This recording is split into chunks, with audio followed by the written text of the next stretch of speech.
Hey everybody, it's Alika Lifty, and today let's brew our Ethiopia Worka natural process coffee as a filter offering. This is second time we've had Worka natural?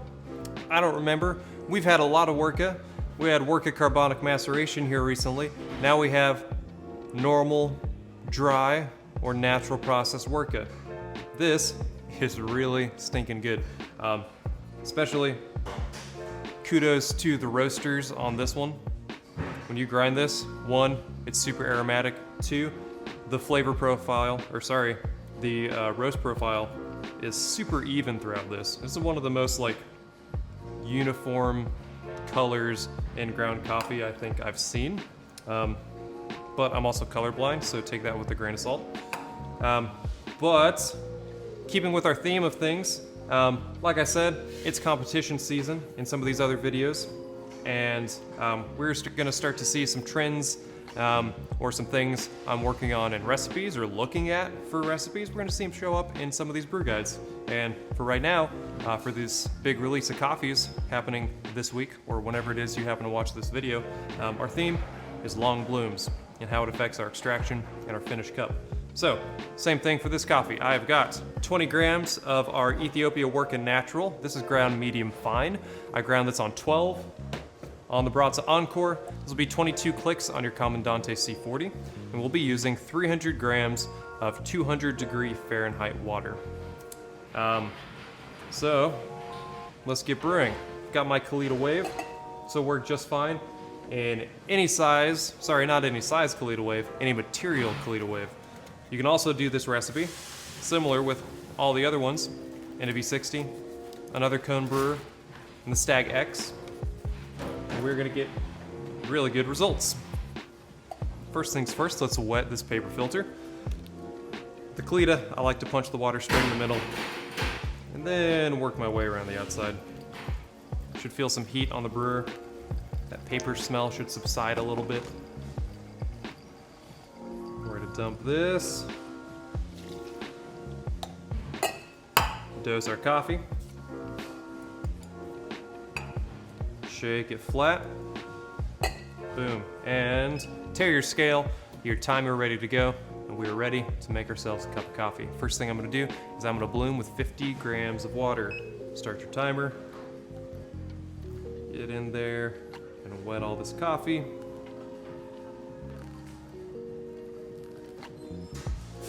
There we go, and from here, I'm gonna let this bloom for a full minute. At this point, we are hopefully saturating inside of these grounds, not extracting a whole lot, but really getting everything ready to extract quickly with our next pours. And after this, we're going to have 2 more pours. One really big pour, getting us all the way up to 250. And then one 150 gram pour finishing us off, one big pour of 150, getting us to 200 grams total. So 200 grams total on this next pour. And then finishing off to 300 grams total. So not very many pulses, but you'll notice, if you're a person who measures stuff, a higher extraction percentage than some of our other recipes.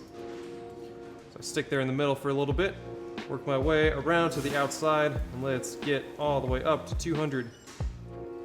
There we go. Easy.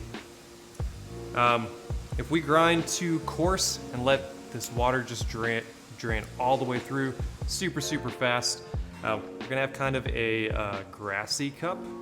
It's gonna be pretty good. It's gonna be pretty sweet, but I don't like grassy coffee. Here at a minute 40, we're gonna punch it again, all the way up to 300 grams total. So, boom, punch it. In the middle, work our way to the outside. Remember, we're stopping at 300 grams total now. There we go.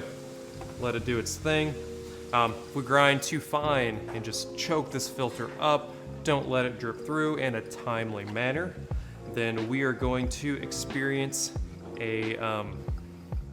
it's gonna come in and feel kind of roasty, even though this is a very light roast coffee, lighter than a lot of things we have done. But it's because of this astringency, and we just spend so much time with it, we over extract all the exterior of those grounds, and we don't get a great cup. So I would rather grind too coarse for this recipe than grind too fine. So if you have a different grinder, I would err on the side of coarser rather than finer. But when we get a balanced coffee, a balanced brew, we're going to get sweet and tart strawberry. With this recipe, I was finding more lactic acid giving me this strawberry yogurt taste and texture. We're also going to get some simple syrup, just think very sweet. And we're going to get white tea. So a more delicate tea, not quite black tea, not quite green tea, but that gentle tannic flavor. We're gonna get a really nice cup. I expect this coffee to drain in about 3 minutes and 15 seconds, plus or minus about 15 to 20 seconds. Kind of let it do its thing. And if you go above or below that time, then just adjust your grind size for your next brew. We're only using 20 grams. We should have a pretty decent amount of brews in there. You know, at least, wow, I can't do math off the top of my head. At least 15. Here we go, I'm gonna take that off. My brew kind of stalled a little bit on this one. I needed to spend a little bit more time pouring straight in the middle on that first pulse. Wow, that smells outstanding. I mean, it smells like I just opened a packet of strawberry yogurt. Now, these longer blooms are really interesting because they let you do less pulses to achieve a similar extraction percentage, sometimes even higher. But this cup is tremendously sweet. Like, my mouth is watering not from the acidity, but just from how sweet this is. I just want another sip.